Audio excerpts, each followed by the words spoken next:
Mucho gusto, muchas gracias por acompañarnos en este webinar. Les saluda Paola Ochoa de la Dirección de Prevención de la CECATIR, la Secretaría Ejecutiva de la Comisión contra las Adicciones y el Tráfico Ilícito de Drogas en Guatemala. Vamos a desarrollar el día de hoy un webinar centrado en un tema bastante importante para nosotros como institución y que pues es de sumamente importancia en el marco de la conmemoración del 26 de junio, que es el Día Internacional de la Lucha contra el Uso Indebido y el Tráfico Ilícito de Drogas. El tema de este webinar es estigma y marginación social asociados con los trastornos por uso de sustancias. Contamos con un panel de expertos en el tema que desarrollarán de distintos puntos de vista el día de hoy, cada uno de ellos de suma importancia y cada uno de ellos también con muchos aportes hacia este tema. Vamos a iniciar con las palabras de bienvenida, las cuales están a cargo del licenciado Freddy Anzueto, secretario ejecutivo de la CECATIR. Muy buenas tardes a todos, panelistas, organizadores y audiencia que están conectados a través de esta plataforma para el webinar Estigma y Marginación Social en conmemoración del Día Internacional de la Lucha contra el Uso Indebido y el Tráfico Ilícito de Drogas. Como CECATIR estamos complacidos en seguir trabajando en este tema acerca de la prevención y el tratamiento de uso de sustancias. Hemos venido realizando actividades durante toda esta semana para conmemorar este día en donde juntos estamos uniendo esfuerzos para esta lucha. Hemos salido al interior del país hoy precisamente desde la ciudad imperial de Carlos V en Cobán, Alta Verapaz, trabajando fuertemente para este tema, para que podamos unir nosotros nuestros esfuerzos de forma diferente, de forma distinta, pero con un mismo fin, con un mismo objetivo. Así es de que esperamos que esto para ustedes sea de mucho fruto y que ustedes puedan extractar lo mejor para poder replicar y multiplicar esta información. Les mando un abrazo virtual y cedo el espacio al señor Quinto, viceministro de Gobernación, para que pueda dar un mensaje especial para ustedes en este día de conmemoración. Buenas tardes. Muchas gracias por la invitación. En el marco de la conmemoración del Día Internacional de la Lucha contra el Uso Indebido y el Tráfico Ilícito de Drogas, quiero enviar un mensaje a la niñez y a la juventud, porque es importante que comprendan que las drogas son ilegales, que ocasionan problemas de salud física y mental. Es una fecha que debemos de aprovechar para transmitir mensajes claros, concisos y directos que permitan informar a la población guatemalteca sobre el daño que causan las drogas a nivel personal y a nivel social. Hablemos de drogas. La información salva vidas. Es el tema que la Oficina de Naciones Unidas contra la Droga y el Delito UNODC eligió para este año y que nos deja claro hacia dónde debemos enfocar nuestros esfuerzos como sociedad.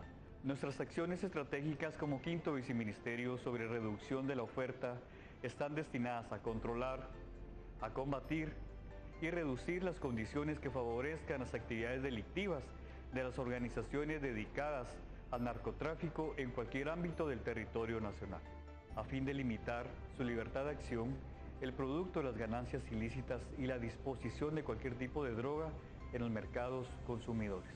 Cada persona que se involucra en esta problemática social debe ser consciente de la decisión que ha tomado, porque las consecuencias son graves a nivel personal, pero también a nivel judicial.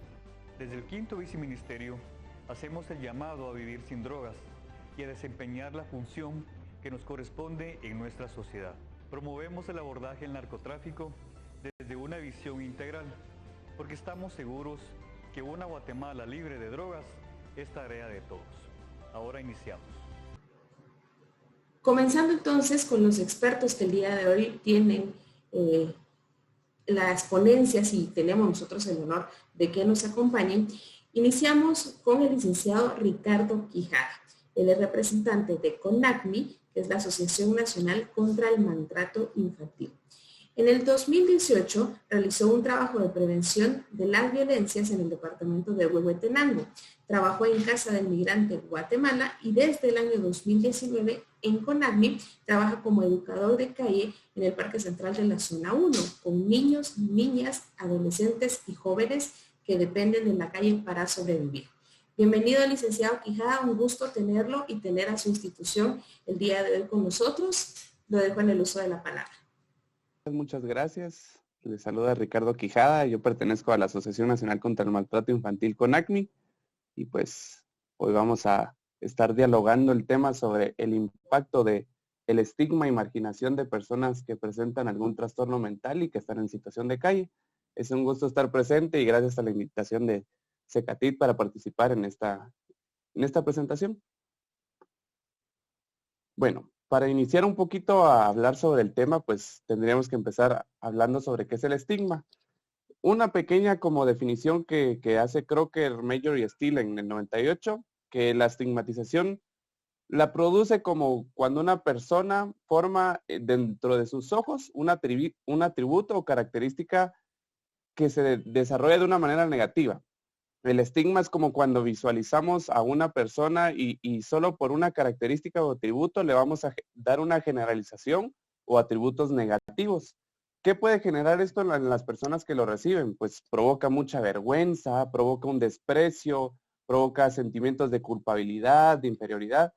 Todo eso se lo atribuye a sí mismo y entonces en algún momento este mismo estigma pues crea un proceso de autoexclusión en la misma sociedad. Entonces es un problema que, digamos, desde lo que yo estoy viendo desde mis ojos, que lo he ido aprendiendo desde todas mis esferas sociales, desde mi familia, la sociedad, la misma iglesia, la política, pues eso genera que en otras personas crea una autoexclusión.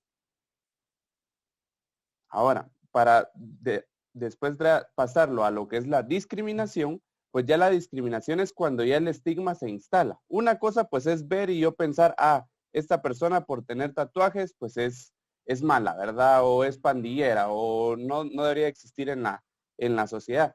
Pero la discriminación ya va a ser cuando yo provoco estas actitudes y voy a hacer acciones que estén totalmente arbitrarias. O sea, voy a hacer unas acciones donde ya por estas características ya la voy a separar, ya la voy a excluir y ya no voy a hacer que participe dentro de programas, dentro de trabajo. Ese es el problema que se da con la discriminación, que estigma creamos muchos, pero la discriminación es cuando ya llevamos e instalamos esta negativa a las personas. Ahora, como estamos hablando un poco de los trastornos mentales también, un poco de la definición, pues en general es cuando se caracteriza por una combinación de alteraciones del pensamiento, de la percepción, de las emociones, de la conducta y en sí de las relaciones con los demás. Cuando alteramos todo este proceso y no tenemos la misma percepción de lo que estamos viendo todos y todas, ahí es cuando entra este trastorno porque no lo podemos manejar. Entre ellos, pues se incluye mucho la depresión, el trastorno afecto bipolar, la esquizofrenia. Hay diferentes tipos de trastornos, incluido el autismo. Dentro de todos estos trastornos, pues se incluyen ciertos mitos que tenemos como sociedad. Uno de ellos es como, no existe forma de ayudar a la gente que padece alguna enfermedad mental, ¿verdad? Esto es totalmente falso. Toda persona tiene un tratamiento con cualquier trastorno mental, existe un tratamiento específico para desarrollar. Otro mito que se da es que las personas con enfermedades mentales pues son violentas e imprevisibles. Eso es totalmente falso. Como les digo, cada trastorno mental es diferente y se le debe atribuir el tratamiento correspondiente. No porque tenga un trastorno mental, pues voy a ser una persona violenta, ¿verdad? Otro también que se da es que las enfermedades mentales se manifiestan en personas con un carácter débil. Regresamos un poco a este tema del estigma, ¿verdad? O sea, toda persona que tiene un trastorno mental, no aguantaste, ¿verdad? No podés, yo soy más fuerte. Entonces, eso es lo que genera en mí, da más ansiedad, da hasta negación de lo que yo tengo y pues eso también genera lo que dicen carácter débil, ¿verdad? Otro mito es que una persona que ha sufrido una enfermedad mental jamás se va a recuperar completamente. Esto es totalmente falso. Todas las personas que tienen un trastorno con el tratamiento adecuado, como bien les comento, se puede recuperar y hasta puede tratar y seguir su vida en su cotidianidad. Los niños no pueden sufrir enfermedades mentales. Lastimosamente, con el proceso de nuestras actividades biológicas, sociales, sí pueden desarrollar desde la genética, desde el contexto en el que se desarrollan y pues lastimosamente sí pueden desarrollar algún trastorno mental. Y por último, las personas que sufren este tipo de enfermedad no pueden disfrutar de una vida plena. Eso, como les estoy diciendo en todos estos mitos, es totalmente falso. Toda persona puede tratarlo, puede superar su trastorno o puede vivir con el mismo y sí puede disfrutar una vida plena y tranquila como cualquier ser humano. ¿Quiénes son las personas? Ahorita, pues hablándole un poco de estos trastornos, nos estamos dirigiendo a las personas que están en situación de calle. Bueno, pero ¿quiénes son estas personas? Las personas en situación de calle son sujetos que son vulnerados en uno o más derechos, tales como la salud, la educación, la vivienda, trabajo, justicia, que se ven enfrentados a tener que resolver sus temas de habitabilidad en lugares que no constituyen una vivienda. Son las personas que vivimos muchas veces en la calle. Como CONACMI hemos identificado a dos poblaciones diferentes, ya que como nosotros trabajamos con niñez, adolescencia y juventud, desarrollamos dos. Una que es de calle. Las personas que están, digamos, directamente de calle, que están en situación de calle, son las personas que están, pues, podríamos decir, el 100% de su cotidianidad en la calle. Ya llevan muchos años viviendo en la calle, ahí duermen, ahí comen, ahí realizan todo, porque no tienen un lugar, una vivienda donde pueden estar. Y las personas que están en calle, se podría decir que están la mayor parte del tiempo en la calle, pero no necesariamente que no tengan un hogar. Normalmente a veces pues tienen la posibilidad para pagar algún hotel, no es siempre, tal vez si tienen una familia donde pueden ir a estar, pero los mismos problemas que ha generado estar dentro de su familia pues los ha hecho llevar a estar en la calle. No siempre, no es que van a estar siempre en la calle, sino que el problema es de que la gran cantidad de tiempo que está dentro de la calle hace que de estar en calle pueda pasar a de calle. Ahora, con esta pues población tenemos un problema muy grande que es los inhalantes o solventes. Estos se encuentran pues en nuestra cotidianidad, los podemos encontrar en cualquier lado, ¿verdad? En encendedores, en botes de recarga, aerosoles, pegamentos basados en solventes, diluyentes.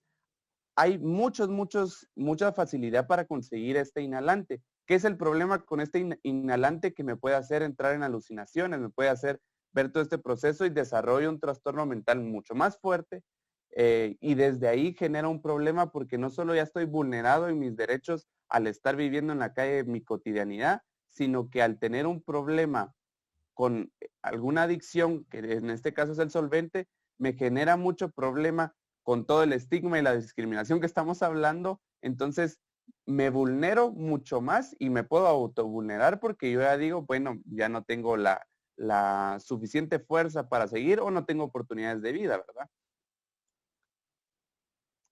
La inhalación de estas grandes cantidades, pues como les digo, puede generar muchos problemas, ¿verdad? La confusión, desorientación, articulación de palabras confusas, debilidad, temblores, alucinaciones visuales, como bien les decía, o en el caso más extremo, pues puede provocar un coma o una muerte por un ataque cardíaco. Entonces, son problemas que se generan en la cotidianidad en la calle y pues que estas personas que están en esta situación sufren, ¿verdad?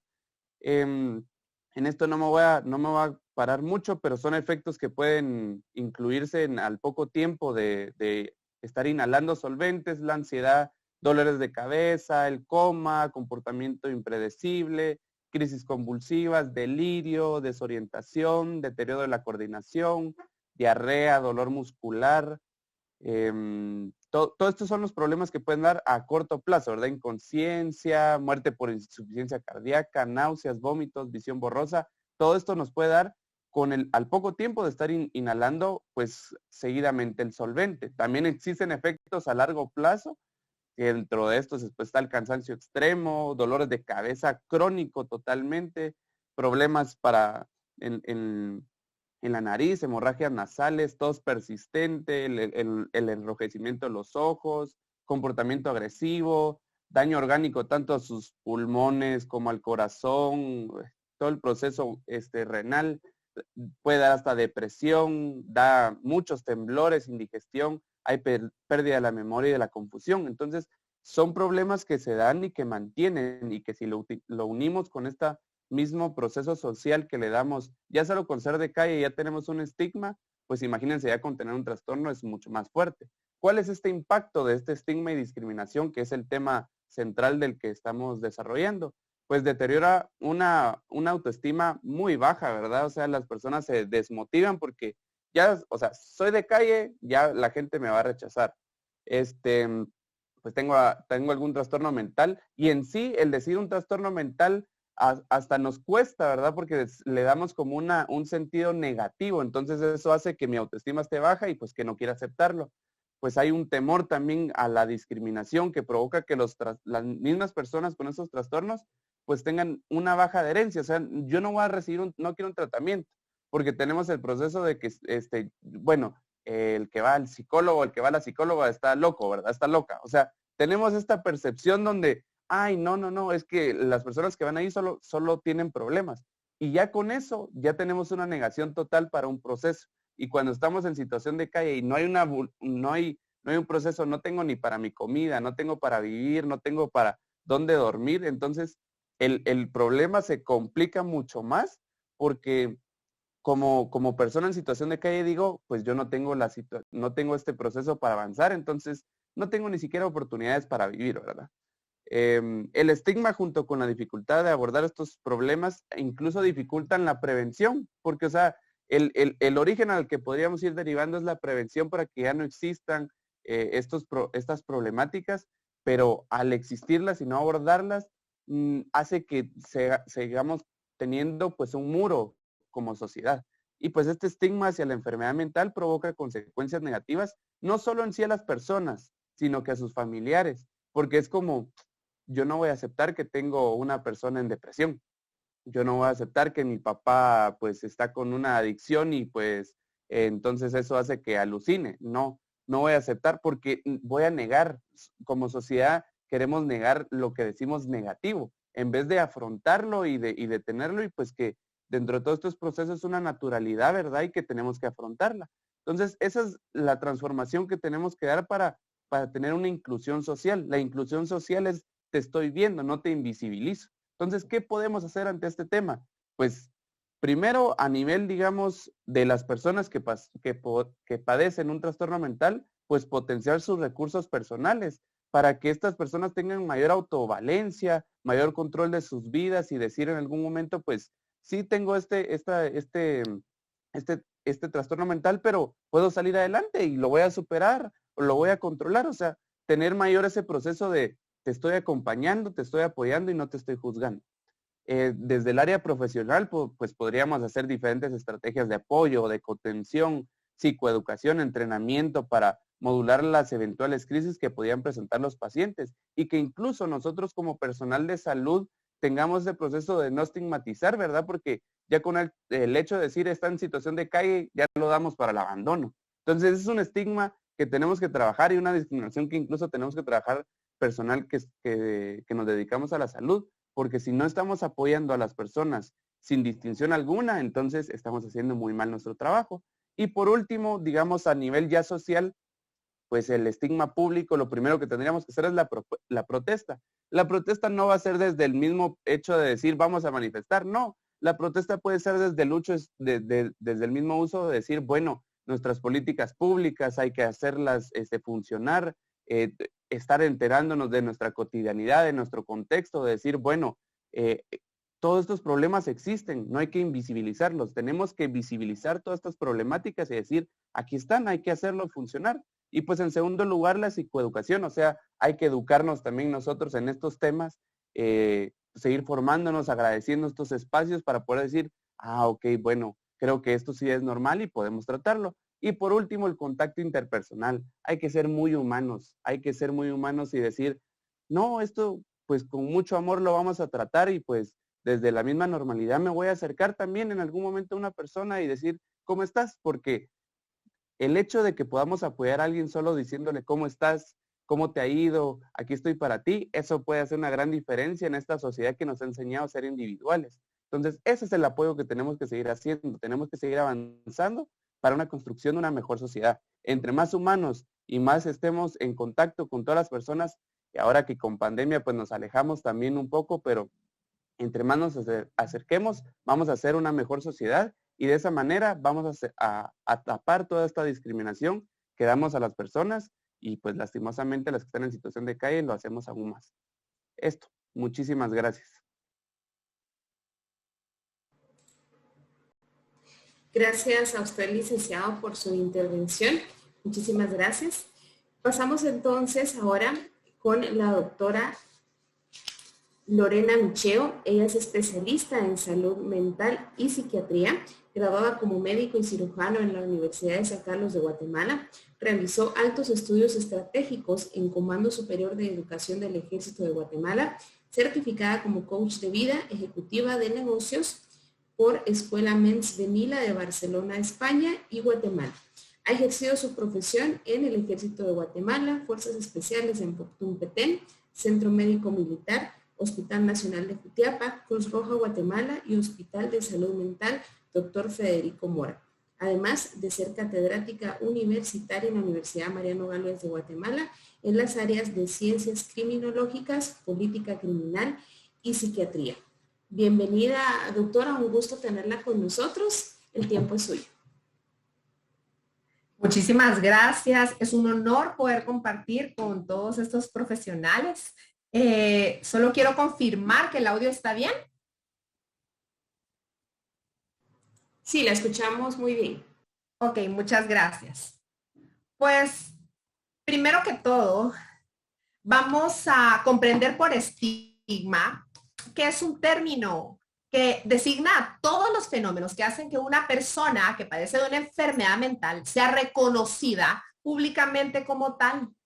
Y esto, pues como ustedes saben, naturalmente produce esa exclusión social. Se le priva entonces a esta persona de todo recurso, de oportunidades, de las que gozamos el resto de ciudadanos de nuestro país, por ejemplo. Así que es un rechazo social por el mero hecho de padecer una enfermedad mental. Existen entonces diferentes situaciones que colaboran con esta exclusión social. Podemos hablar de creencias falsas, de mitos, de prejuicios, de conductas equivocadas, de leyes discriminatorias, de procedimientos y de regulaciones de servicios sociales, sanitarios o incluso la empresa privada. ¿Saben ustedes lo difícil que es tener una enfermedad mental y estar en una empresa privada? ¿Qué van a decir los demás? Me van a despedir. Entonces esto es sumamente delicado, es una conducta discriminatoria. La falta de servicios sanitarios suficientes para personas con enfermedad mental. En definitiva, entonces, todo lo que suponga una disminución en las oportunidades sociales que sufren las personas con un trastorno mental.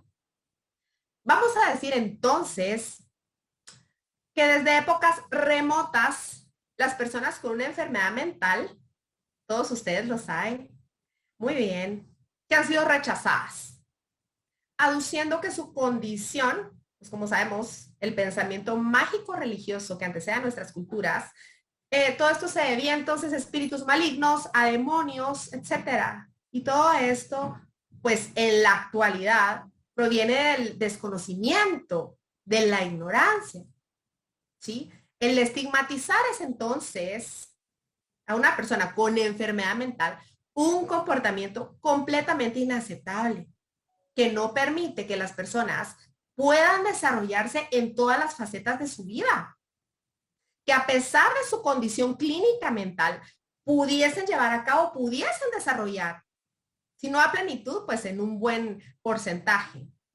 Es entonces el estigma un hecho más social que personal. Es esto entonces lo que nos hace actuar de una manera distante. Ellos y nosotros. Es aquí donde surgen los prejuicios de estas personas son extrañas. Surge esta situación de poder para legitimizar esta conducta. Y esto se hace para segregar. El loco, como popularmente se conoce en términos peyorativos a la persona que tiene una enfermedad mental, es quien tiene esa marca, esa señal, es el raro, hay que tenerle miedo, hay que huir de él, hay que escapar. Es una persona que nunca va a poder ser digna de confianza, según nuestra sociedad, por supuesto. Entonces, no va a ser socialmente aceptada. Así que para poder hablar de marginación en una sociedad como la nuestra, como las sociedades latinoamericanas, en especial la nuestra, la guatemalteca, tenemos que tomar en cuenta el criterio de normalidad. Siendo entonces que la normalidad va a ser un constructo creado para separar a las personas que tienen características comúnmente conocidas o que tenemos la mayoría de personas que conocemos. Esta normalidad va a determinar lo que va a ser admitido y lo que no. Este tipo de pensamiento se manifiesta en actitudes para indicar diferencias, división, así que todo aquello que se encuentra fuera de lo que es evidente en todos los demás, entonces es anormal. Por lo que las consecuencias de esto caen en esa manifestación de prejuicios, discriminación, rechazo, incluso aversión hacia todo aquello con lo que definitivamente no estamos familiarizados. Y esto resultaría en un motivo para un trato diferente. Es aquí entonces cuando marginamos. Es aquí cuando entra esta marginación a las personas que tienen o expresan diferencias notables que no se ajustan a la expectativa impuesta, que no se ajustan a la norma. La mayoría, entonces, de, entre comillas, los normales, determinan y especifican todo aquello que va a ser lo anormal. Todos aquellos que no, entonces, son marginados. El estigma, entonces, va de la mano definitivamente de la marginación.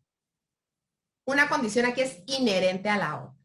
Y en el caso específico de los trastornos mentales, en esta ocasión refiriéndonos a los trastornos por uso y abuso de sustancias, es sumamente importante agregarle aquí el miedo a la peligrosidad, a los ilícitos cometidos para obtener las sustancias o los efectos de las sustancias y la criminalidad.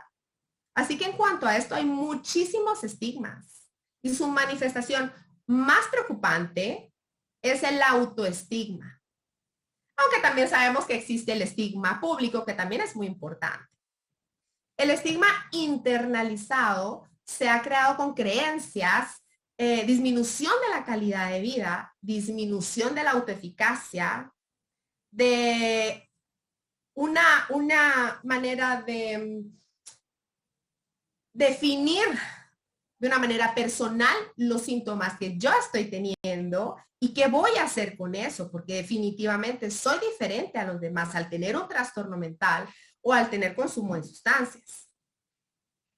Por lo tanto, la gente entonces a mí me va a tener aversión y yo no me voy a sentir segura con estas personas, ¿cierto? Así que todo esto va a producir entonces que la persona consumidora se aleje cada vez más de la búsqueda de ayuda, que se automargine, que sobre ella misma genere ese autoestigma del que estamos hablando. Y si queremos añadir todavía nuevos o mayores escenarios, podemos tomar en cuenta el estigma y sus consecuencias que se incrementa cuando se trata de una mujer. O si esa persona con adicciones tiene enfermedades asociadas, es decir, cuando padece alguna comorbilidad o distintos trastornos que puedan estar presentes también. Así que en Guatemala el estigma es expresado abiertamente y a diario. Ni siquiera se tiene muchas veces noción de que esto se está haciendo hacia las personas con capacidades diferentes y en todo tipo de trastornos mentales, sin ser los trastornos por consumo de sustancias los que constituyen aquí una excepción. Así que por esta razón, la experiencia social de la persona en este contexto experimenta una serie de cambios que repercute de manera muy negativa en ellos. Aunque en un principio el estigma es menor para los consumidores legales, por decirlo así, cuando se pasan ciertos umbrales, entonces esta percepción cambia completamente y se desvanece. Se trata entonces de evitar la falta de comprensión hacia las personas con trastornos adictivos, ya que la gran mayoría sufren el rechazo social, como ya lo hemos dicho, y son apartados. Como es de paradójico, ¿verdad? Porque hay ciertas sustancias que la publicidad alienta o estimula a consumir. Y aquí no se toma en cuenta el rechazo. Hay que tener entonces en mente que los recursos asistenciales para atender a estas personas también en muchas ocasiones refuerzan este estigma. Y se olvida en administraciones la importancia de poder invertir en prevención en lugar de ser asistencialistas, que ahorita esto es algo sumamente importante, el ser asistencialista, porque ya tenemos el problema. Se trata entonces de establecer algunas estrategias para sensibilizar. La número 1, favorecer el abordaje integral, tomar en cuenta organizaciones no gubernamentales, tener en cuenta tratamientos ambulatorios, programas específicos, programas de psicoterapia, programas en los que pueda haber una especie de hospital de día y también tener la capacidad, no solo en hospitales, en centros de salud, en puestos de salud, pero en hospitales a nivel nacional, que sea posible brindar un abordaje completo.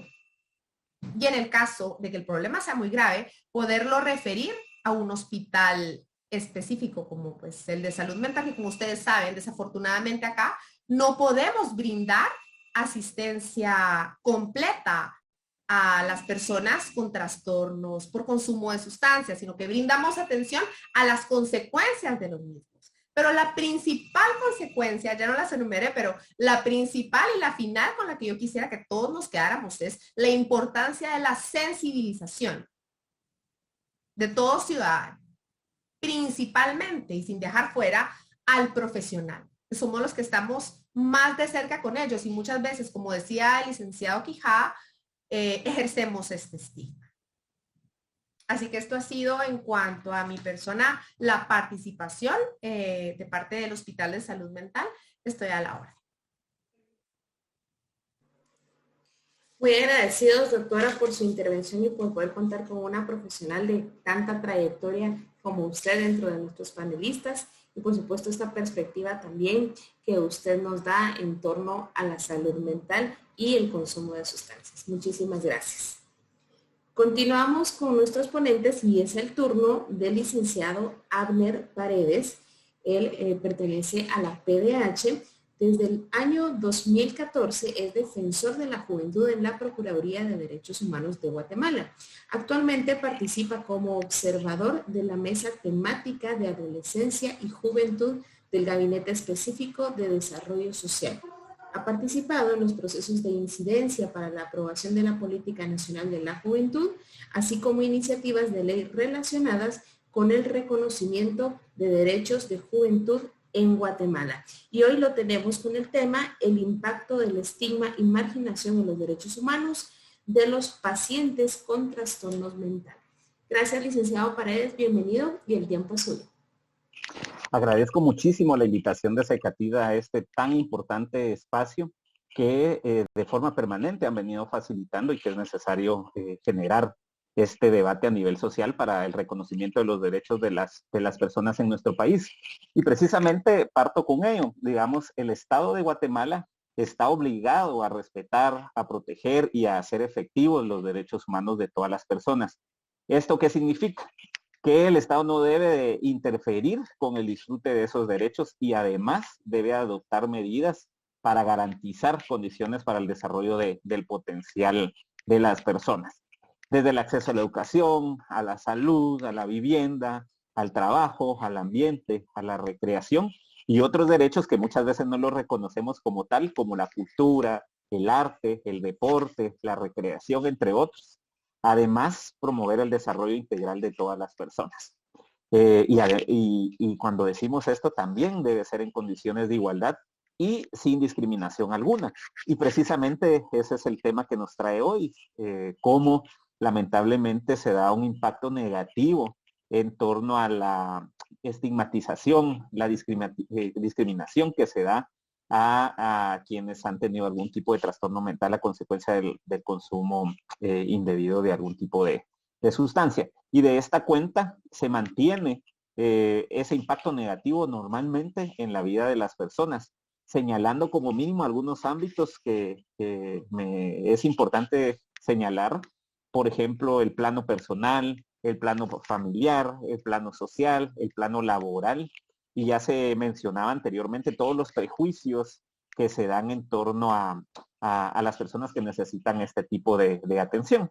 Y podemos partir de la idea muchas veces que desde los ciudadanos muchas veces no conocemos nuestros derechos o tenemos algunas posiciones en donde decimos, eso no me va a pasar a mí, esto no le pasa a mi familia, o no hemos logrado identificar que me podría estar pasando a mí o a alguna persona cercana a la familia, a nuestros propios amigos y amigas. En este ámbito también es necesario plantear que muchas veces se asume que algunas de estos temas están vinculados al consumo de sustancias a los jóvenes, ¿verdad? Eso es cosa de jóvenes, decimos. Sin embargo, o el tema de adicciones, digamos, está más vinculado o socialmente hemos hecho una construcción planteando que es como cosa de jóvenes. Sin embargo, la situación puede afectar a cualquier persona, independientemente de su edad, del rango etario, adolescentes, a jóvenes, a personas adultas, a personas mayores. Además, creo que también es importante cambiarnos el chip en donde planteamos que el tema de adicciones está vinculado más a situaciones de pobreza, digamos, y asumimos que o es importante que planteemos un debate en torno al tema de que es una situación que nos puede afectar en cualquier estrato social. De esta cuenta, creo que es importante señalar algunos de los derechos que podrían verse afectados por la falta de atención o por la marginación, la discriminación y el estigma que se puede vivir a partir de esta situación. Por ejemplo, en el plano del derecho a la salud, ¿verdad? El propio hecho de no tener un nivel de atención o no acceder a los servicios de salud precisamente por los prejuicios, ¿verdad? No quiero tener un acompañamiento, podría plantearse una situación en donde se asume por ese impacto social el que si voy con un psicólogo o con un terapeuta, podría en alguna medida como plantearse otra serie de prejuicios más allá, ¿verdad? Que normalmente estamos acostumbrados. El tema de salud mental, el propio tema de la nutrición, la alimentación, ¿verdad? Que se pueden ver en alguna medida, si no recibo la atención necesaria, afectado mi derecho a la salud. Por otro lado, también el derecho a la educación, es importante mencionarlo, ¿verdad? Ya que muchas veces ese prejuicio, esos estigmas en el entorno educativo podrían resaltarse y eso nos podría plantear una situación en donde nos desertemos de nuestro espacio escolar, ¿verdad? Ya sea a nivel de nivel diversificado, universitario o algún otro espacio de formación que tengamos, que también se podría ver por la falta de atención afectado este plan. Y también me interesaría mencionar otro, que es el derecho al trabajo, ¿verdad? Que se podría ver también afectado en esta situación por la pérdida del trabajo. Recordémonos que el Código de Trabajo establece una serie de prohibiciones a los trabajadores y trabajadoras que por condición de alguna de este impacto podríamos tener el abandono de las labores, por ejemplo, ¿verdad? O que nos podrían llevar incluso a la renuncia por la falta del abordaje que se podría tener. Y acá de una vez resalto entonces la necesidad que se tiene de dotar muchas veces de herramientas en el plano privado a las instituciones privadas y también a las instituciones públicas de herramientas para la detección, el acompañamiento de casos que se pudieran estar dando relacionados a estigma y discriminación por un tema de esta naturaleza. Y por el otro lado, el tema del desarrollo integral, digamos, en todo caso, que se ve limitado por una situación de falta de atención. Por tanto, es importante mencionar que a partir de todos estos derechos que hemos planteado, la atención del Estado debe considerar además algunos enfoques de atención integral y diferenciada, resaltando acá algunos segmentos de población o identidades como las mujeres, los pueblos indígenas, las personas con discapacidad, la comunidad LGBTIQ+, que debe además considerarse los contextos de ruralidad y pobreza que tiene nuestro país y cómo es importante entonces las atenciones y el abordaje que desde el Estado se le debe dar partiendo de esos enfoques especializados. ¿Qué ámbitos debería de apuntarle el Estado de Guatemala? Pues por lo menos 3 plantearía. La prevención, ¿verdad? La prevención, la atención, el acompañamiento que se debería de tener a las personas que se podrían estar viendo afectadas. Y ya para ir cerrando, también plantear la necesidad de fortalecer los programas que el Estado tiene para atender, particularmente en temas de sensibilización a la sociedad. Digamos, ya lo mencionaban también, que muchas veces desconocemos los diferentes abordajes que pueden darse desde el Estado, pero nosotros como personas también, los prejuicios y estereotipos que muchas veces tenemos, cómo los podemos ir abordando, saber que los tenemos y cómo irlos erradicando, que no es de la noche a la mañana. Ese es un trabajo, un proceso de sensibilización que puede llevar mucho tiempo. También es necesario partir por señalar la falta de una política de salud mental en nuestro país. Digamos que muchas veces se ha dejado o se ha pasado a segundo plano y posterior al tema de la pandemia, será necesario desde ya ir haciendo un diseño de una política integral de salud mental en nuestro país. Y sin duda alguna, un tema que es muy importante señalar es el tema del presupuesto. Cuando nosotros normalmente hacemos algunas supervisiones y verificaciones a las instituciones públicas, la conclusión final siempre es la falta de asignación presupuestaria a los diferentes servicios que desde el Estado se prestan. Y sin duda alguna, uno de estos es el tema de la atención que se debía de dar y de la asignación presupuestaria que se le podría dar a CECATID en todo caso.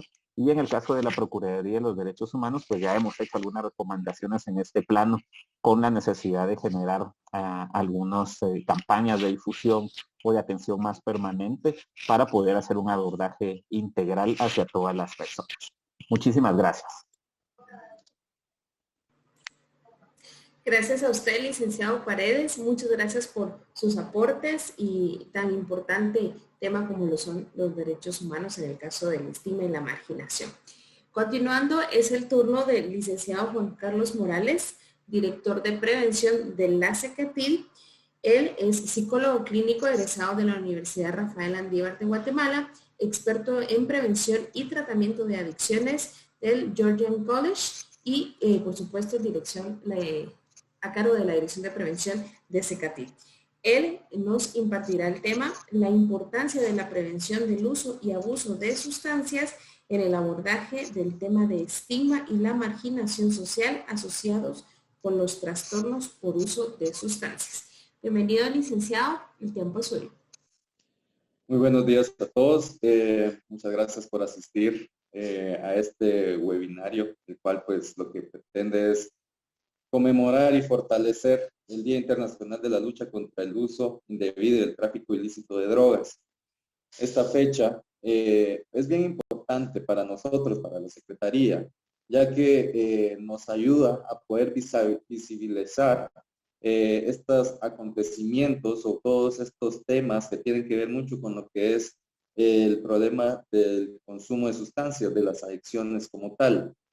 En el día de hoy, pues venimos a abordar lo que es estigmatización y marginación de la población, pues que sufre trastornos de uso de sustancias.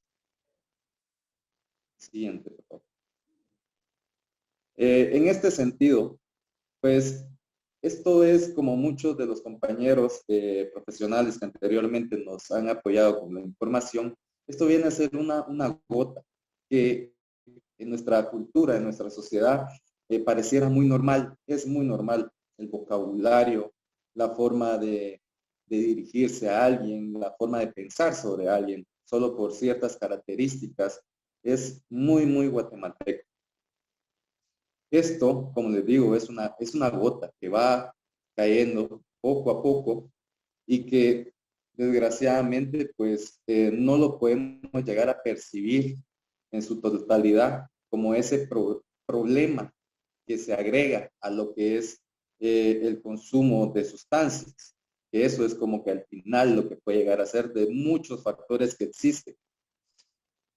El día de hoy pues me toca la parte de prevención como tal, y es importante señalar el siguiente tema. El vocabulario. El vocabulario es algo con lo cual me gustaría iniciar. Las palabras despectivas que conocemos, ahí las pueden ver. Sin embargo, existen palabras específicas para las personas como consumidor de el tipo de sustancias o personas que sufran algún trastorno de uso de sustancias como tal. Desde ese punto es importante porque aunque fuera nuestra familiar, un amigo, una persona cercana o inclusive un desconocido, esto en vez de tratar o de apoyar a las personas a que dejen de consumir, porque muchas veces ese es lo que se pretende o esa es la idea que tenemos. Si te trato mal, pues vas a dejar de consumir, si no te apoyo, vas a dejar de consumir. Y es lo contrario, es un sentido totalmente opuesto lo que se obtiene, se fortalece el consumo de sustancias como tal o el abuso de sustancias como tal. Entonces, llegamos a lo que es las etiquetas. Que las etiquetas es algo, si me permite la próxima diapositiva, las etiquetas es algo con lo que todos hoy en día nos identificamos por cultura, por el mainstream que existe, las redes sociales, tenemos necesidad como seres humanos de pertenecer a grupos y eso es parte de. Sin embargo, esto afecta de forma negativa también porque parte de esta cultura que queremos pertenecer o pertenecemos pueden llegar a tener este tipo de características que son las que próximamente son las que se fortalecen.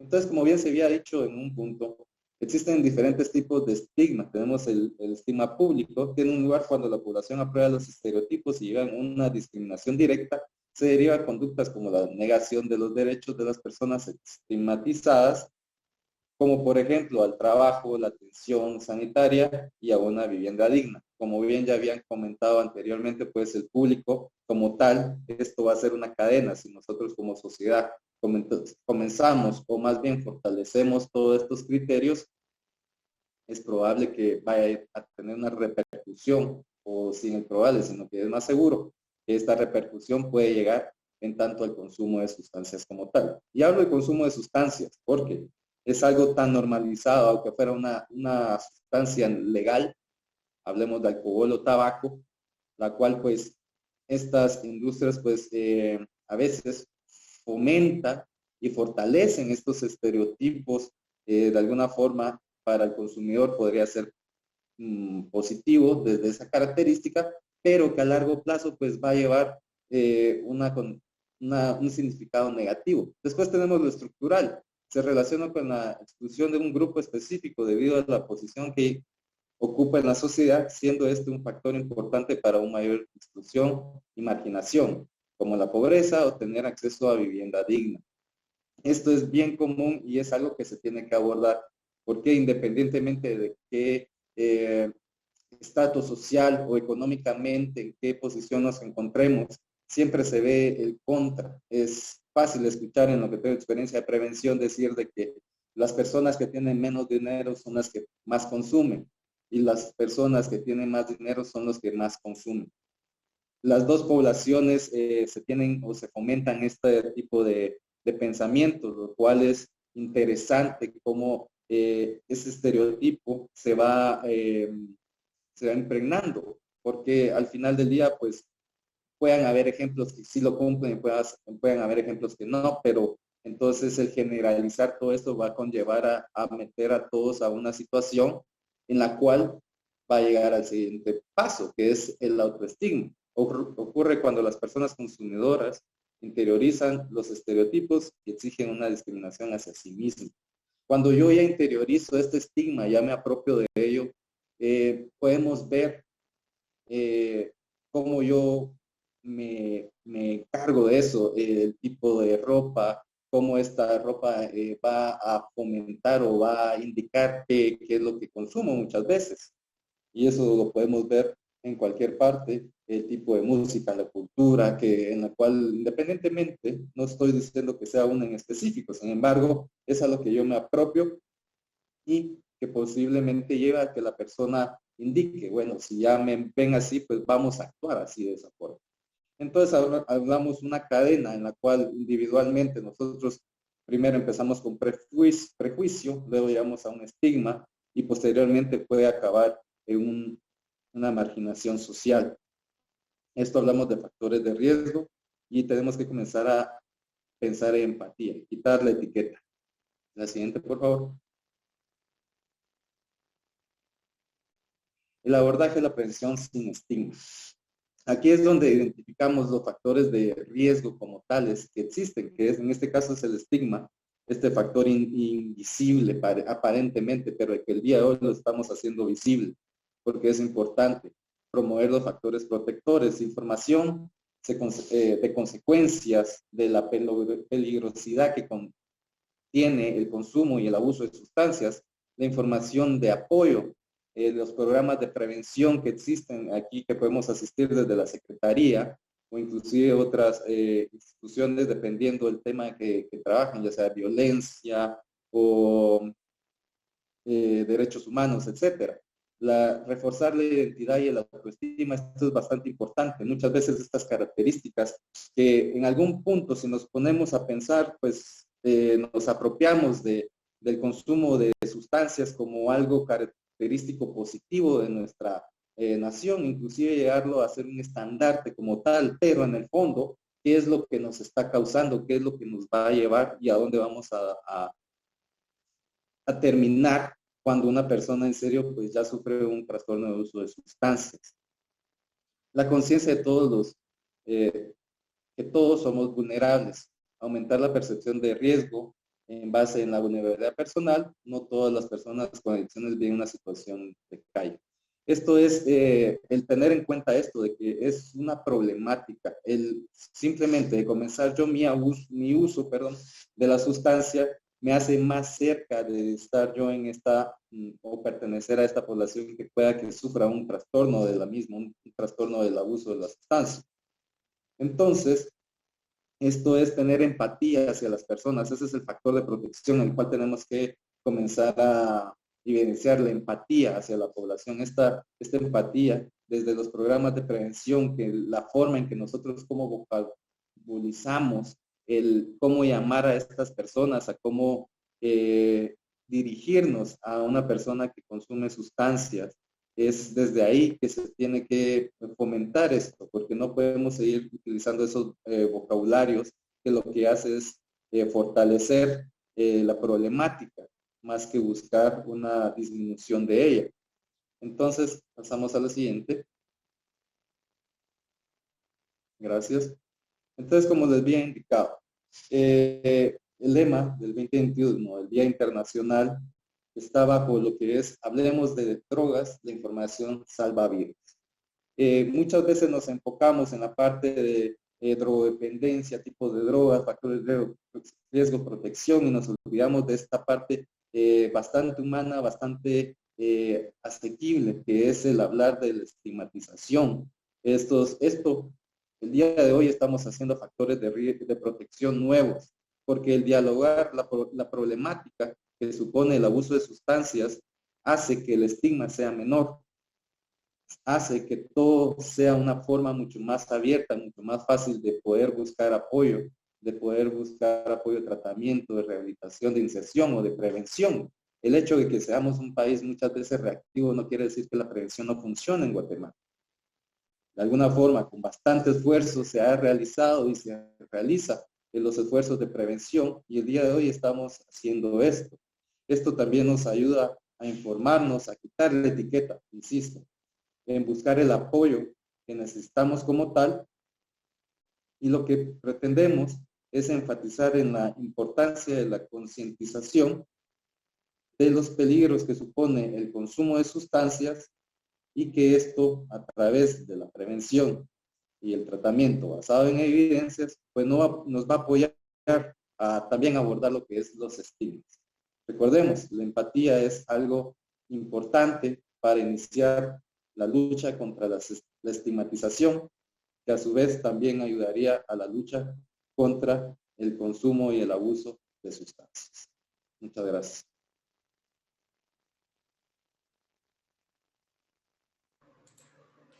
Gracias, licenciado Morales. Continuamos ya en la recta final de este webinar y es el turno de la licenciada María Antonieta Solórzano. Ella es directora de tratamiento, directora de prevención y directora de reinserción de la Subsecretaría de SECATID, autora del programa de prevención Mis Primeros Pasos, psicóloga clínica y maestra en prevención y tratamiento de las adicciones. Ella el día de hoy nos comparte el tema estigma social y autoestigma en pacientes con trastornos por uso de sustancias. Adelante, licenciada. Bueno, pues muy buenos días. Un saludo cordial a mis compañeros ponentes. Si me permites, Paola, voy a retroceder. Sí, licenciada, no se preocupe. Aquí estamos. Pues prosiguiendo con las intervenciones, pues para nosotros como SECATID, pues es muy importante el tema que hoy estamos abordando.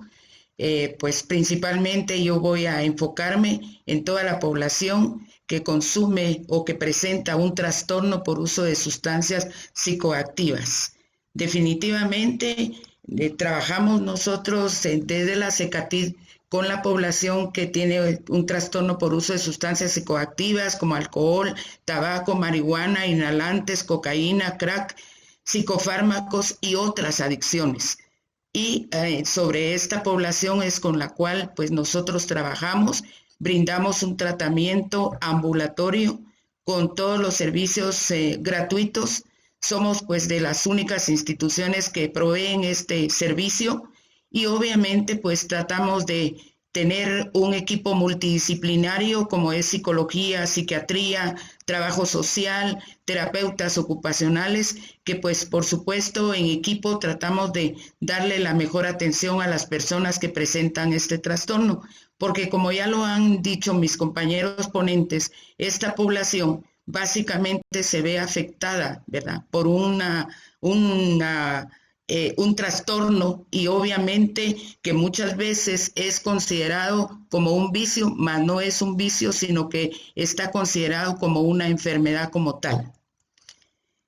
El estigma definitivamente que padece una persona o que presenta una persona que tiene problemas de consumo de sustancias va a provocar ciertas conductas en la persona, como por ejemplo va a presentar una baja motivación para seguir en su diario vivir, hacer actividades.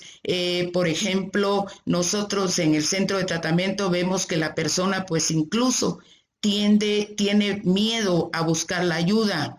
Comento para ustedes que muchas veces desde la puerta del centro de tratamiento la persona se regresa por vergüenza, por miedo, por rechazo a que me están viendo entrar al centro de tratamiento y qué van a decir la gente, qué van a pensar de mí. Entonces, definitivamente el estigma social es muy fuerte y máxime cuando se tiene el problema de consumo de una sustancia, definitivamente aumenta, ¿verdad?, a ser estigmatizado.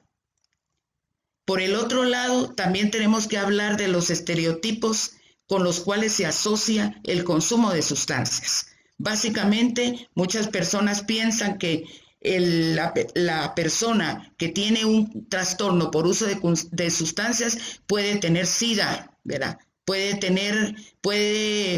contagiar a otras personas, es decir, como que es algo que si ya consume, bueno, entonces puede tener SIDA. Por el otro lado, si la persona consume sustancias, es un delincuente. Y muchas veces se etiqueta de esa forma a las personas que consumen sustancias.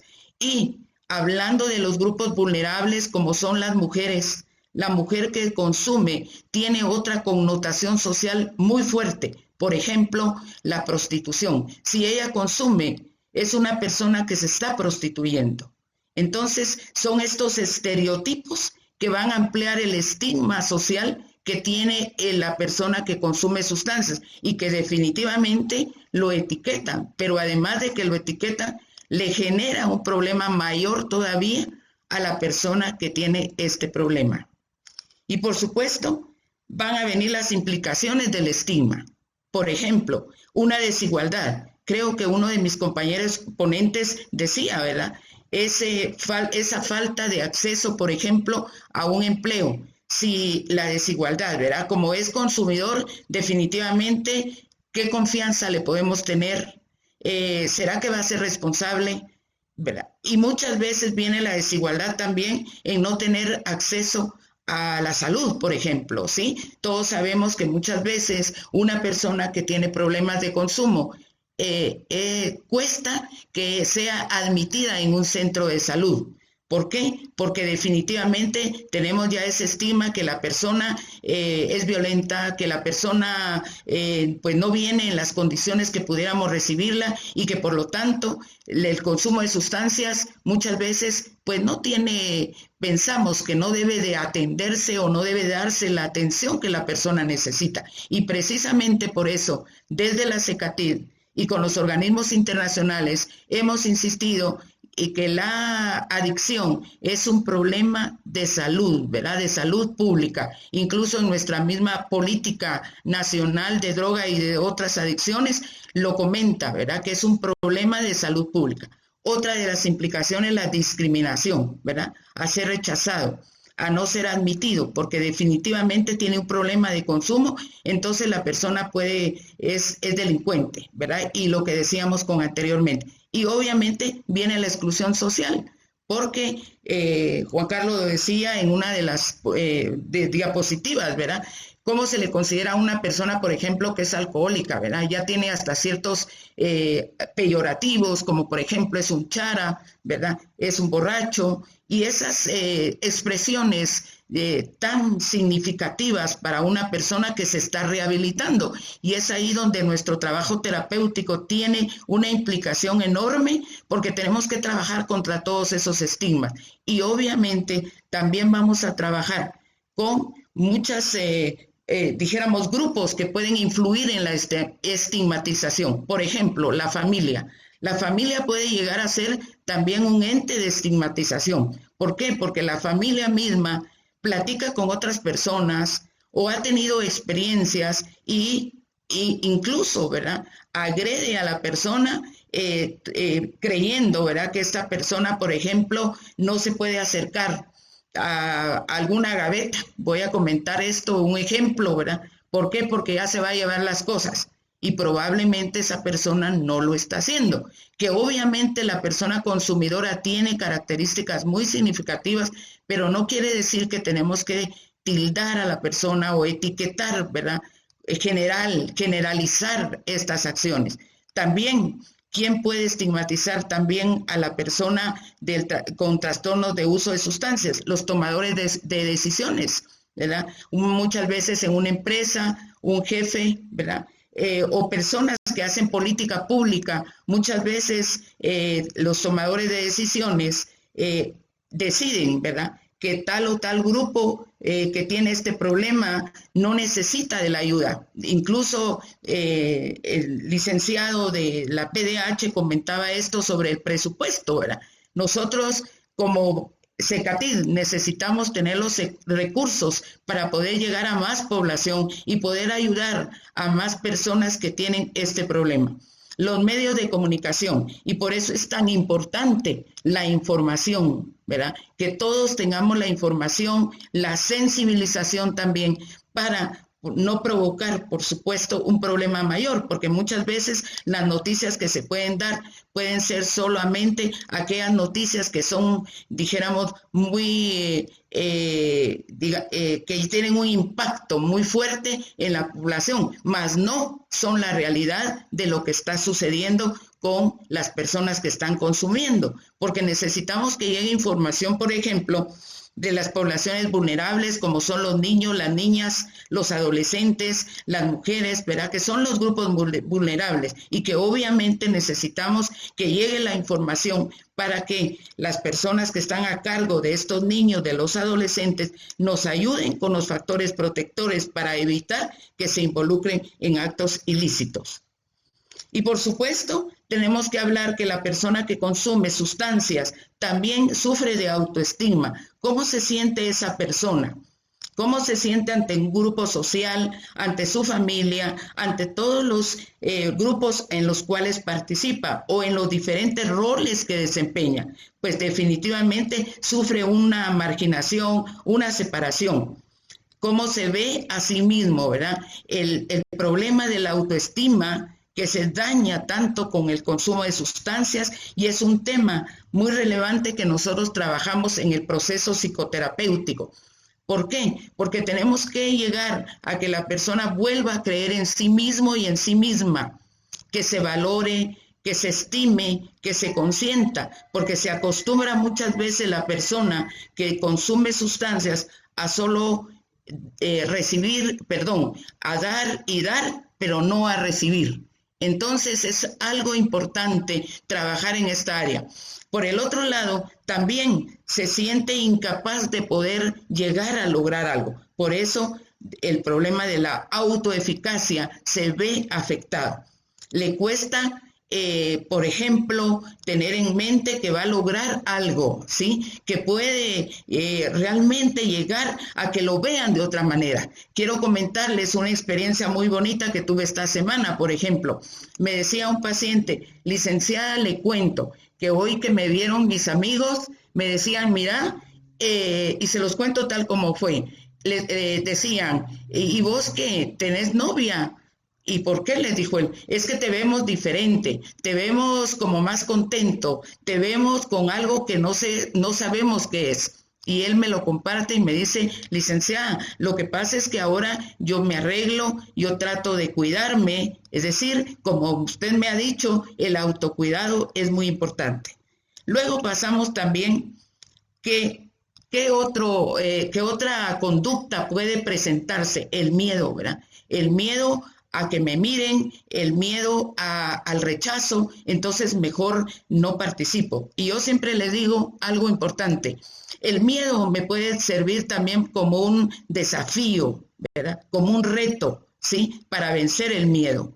Y es la parte importante donde nosotros, pues por supuesto, trabajamos. Pero también es importante mencionar que muchas veces el rechazo al tratamiento, las personas lo tienen precisamente por el estigma, ¿verdad? Mejor no voy a pedir tratamiento porque ¿qué van a pensar de mí? Y eso es algo que no lo comparten y que nosotros también lo tenemos que trabajar, de darles una cordial bienvenida y hacerlos sentir como una persona que necesita que se le ayude con su salud, porque, como insisto, es un problema de salud pública.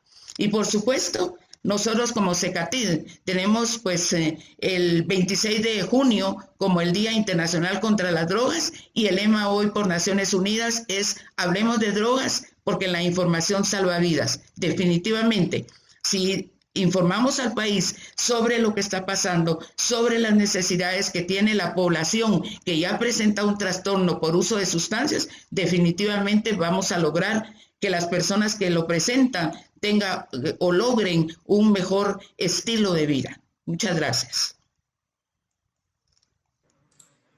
Muchísimas gracias, licenciada. Gracias a cada uno de ustedes por sus ponencias desde puntos de vista muy diversos, pero muy enriquecedores, y que entre sí, en conjunto, nos hacen un llamado también a nosotros para podernos internar un poco más en este mundo de la estigmatización y marginación y poder educarnos sobre este tema también. Pasamos a la ronda de preguntas. Tenemos algunas preguntas para que ustedes puedan resolvernos. Iniciamos con una pregunta para el licenciado Quijada. ¿Qué está haciendo CONACMI para reducir el autoestigma en personas de situación de calle? Muchas gracias. Bueno, la pregunta, como bien les decía al final de mi ponencia, este proceso de poder, este contacto interpersonal es súper importante. O sea, los chicos al final y chicas cuando han sido pues rechazados totalmente por la sociedad, cuando uno se acerca es como, hasta se le brillan los ojos. Creo que ese es un proceso donde dicen, ok, yo soy una persona, tengo valor.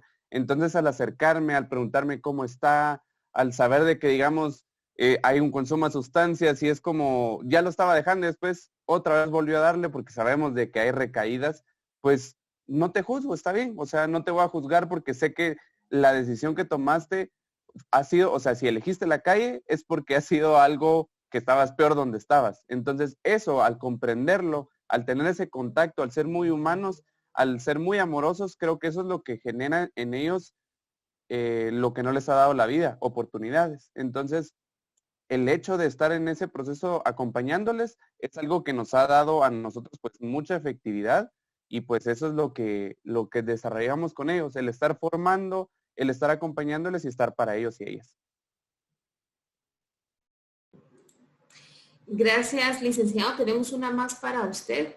¿Existe algún porcentaje que determine los trastornos mentales en personas de situación de calle y cómo hacen para tratarlo? Lastimosamente, pues porcentaje no se tiene, inclusive, o sea, ni siquiera hay un porcentaje de cuántos habitantes de calle tenemos. Pues si se darán cuenta en el último censo, incluso hasta siento como que pues nos hacen falta más personas y no están ni siquiera contabilizadas los habitantes que están en situación de calle. Entonces, un porcentaje en sí no se le puede manejar porque si no sé ni siquiera cuántos habitantes de calle hay, pues tampoco sé cuántos tienen trastorno mental. Así que lastimosamente no. Y creo que sería es como una deuda que tendríamos que realizar, ¿verdad? Como uniéndonos también Estado y sociedad civil, de poder hacer un censo y poder atender, porque si tenemos el número de habitantes, podemos tratar la problemática y eso creo que es muy importante.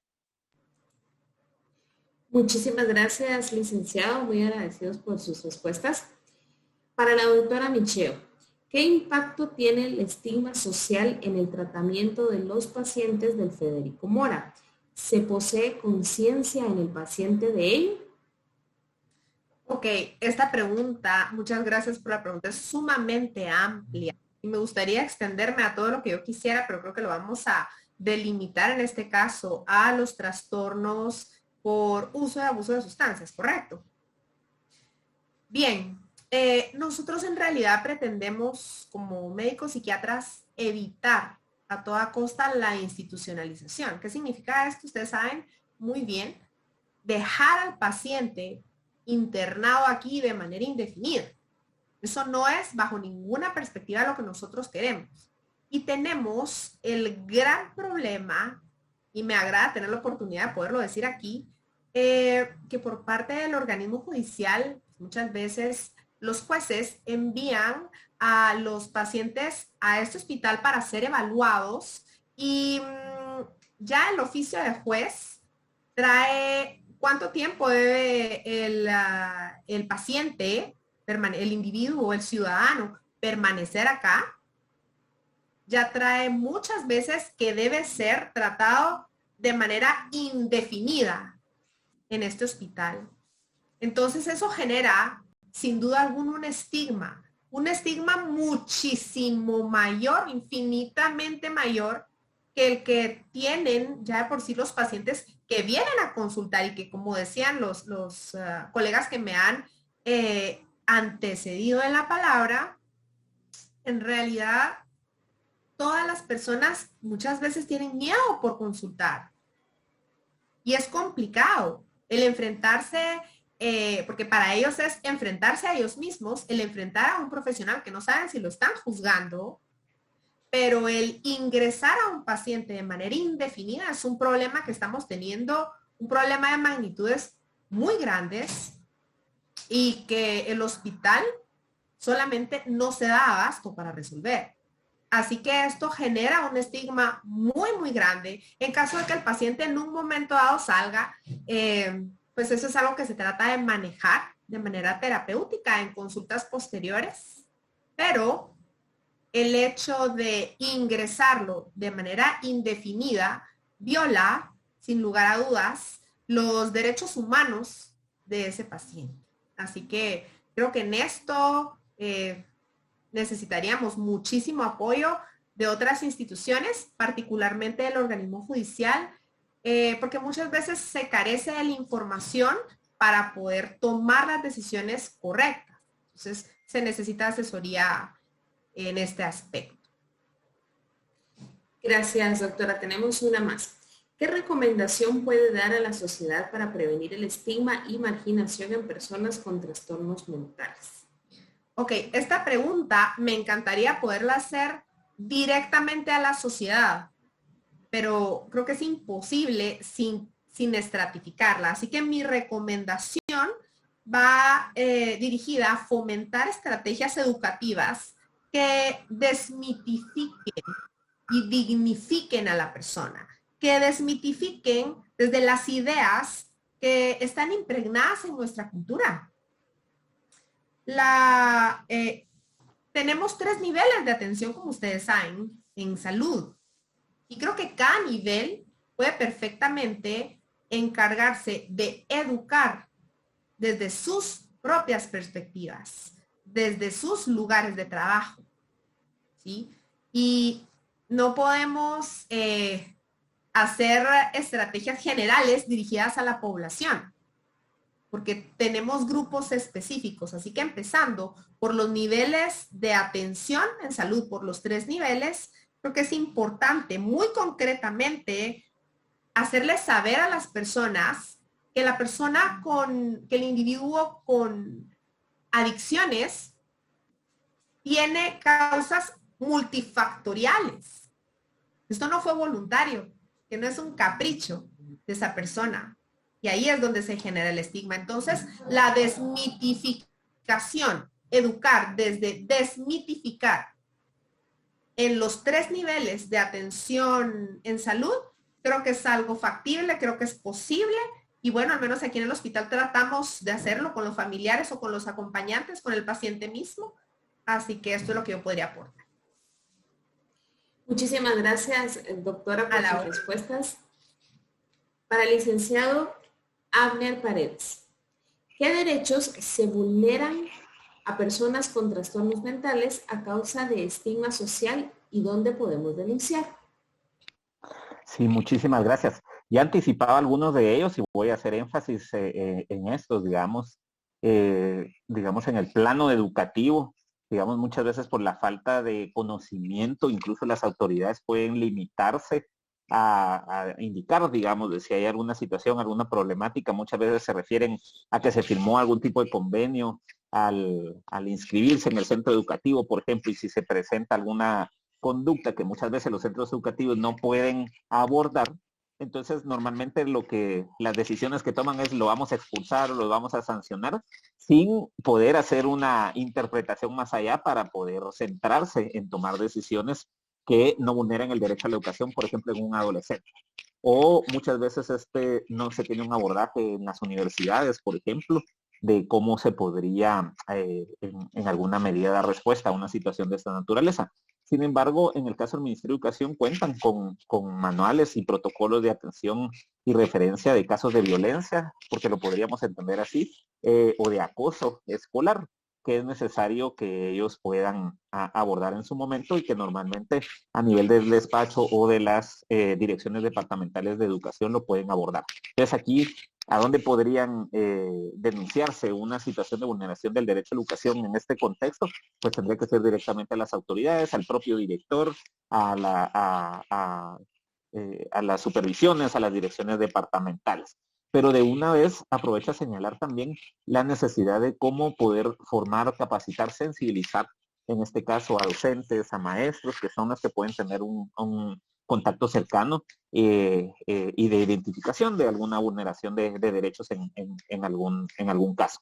Por el otro lado, también se fuera en un plano del derecho al trabajo, como ya lo hablábamos, que puede tener un impacto negativo si alguien ya está insertado o insertada en el plano laboral y que se viera afectada por la falta de atención o la falta de el acompañamiento, incluso en el plano de la empresa en donde esté laborando, pues tendría que ser en el Ministerio de Trabajo.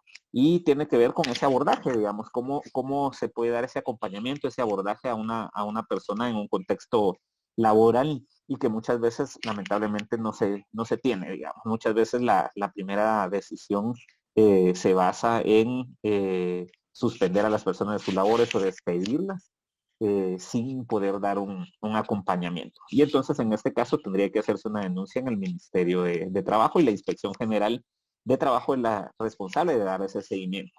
Y en el plano del derecho a la salud, que podría estarse viendo vulnerado, ya se mencionaba que incluso se puede hacer una negación de acceso a los servicios de salud, pues acá de igual forma tendría que denunciarse al Ministerio de Salud como tal, pero en todos los casos también la Procuraduría de los Derechos Humanos, pues nosotros recibimos denuncias en el número 1555, las 24 horas, y en todo caso, si es competencia de nuestra institución dar el seguimiento, pues hacemos la investigación correspondiente o se refiere a la institución que sea la responsable de dar ese acompañamiento si fuera necesario. Pero también es importante señalar que la discriminación es un delito y dependiendo digamos, la situación que se esté dando, también podría hacerse una denuncia en el Ministerio Público. Entonces es importante en este sentido seguir trabajando los procesos de sensibilización, los procesos de concientización a la población en términos generales, pero principalmente también a los servidores públicos en relación a la necesidad de eliminar esos estigmas, prejuicios que giran alrededor de estos temas que normalmente creemos que están distantes de nosotros, digamos, en nuestras funciones, pero como servidores públicos en alguna medida también podríamos estar contribuyendo al estigma y a la discriminación de las personas. Muchas gracias. Gracias, licenciado Paredes. Tenemos también una pregunta para el licenciado Juan Carlos Morales. ¿Cómo una persona puede evitar sentir miedo o vulnerabilidad hacia el estigma y la marginación y buscar ayuda, en especial en los adolescentes? Muy bien, muchas gracias por la pregunta. ¿Cómo evitar sentir miedo? Yo creo que el miedo muchas veces se ejerce de la situación de la falta de información. El yo no entender una situación me va a generar miedo, más como todo esto de la estigmatización, las etiquetas que habíamos platicado, fomentan ese miedo. Anteriormente, solo quisiera abordar un poquito esto, hace años la prevención se basaba en eso, en fomentar el miedo, fomentar todas esas características negativas que supondría la persona pensar en que todo esto, pues obviamente le va a hacer algún daño y dejarlo. Desgraciadamente al día de hoy, pues estas prácticas que se manejaban, que se dieron cuenta que no funcionaban, probablemente se sigan haciendo, porque esa es la idea de muchas personas que no entienden y que más en jóvenes, pues con estas faltas de herramientas psicológicas, con estas educativas, o el apoyo de una familia o de la comunidad, pues no tienen cómo poder solventar su situación y pues ejerce más miedo en ese sentido. La forma de cómo apoyar sería, por ejemplo, yo ahorita le podría indicar desde CECATIR, desde los mismos programas de prevención para abordar desde una perspectiva general a la población, desde la comunidad comienza a entender la problemática que supone el consumo de sustancias y aborde el entendimiento del estigma y cómo este puede llegar a ser bastante perjudicial a la niñez o a los jóvenes que son poblaciones vulnerables, y desde el tratamiento que también pues tratamiento, rehabilitación y reinserción que se provee aquí en el CTA serían las formas de poder apoyar a la juventud. Muchas gracias, licenciado Morales. Licenciada Solórzano, tenemos también para usted una pregunta. ¿El estigma social puede llegar a ser un detonante que las personas pasen de un abuso a una dependencia en el caso de las sustancias?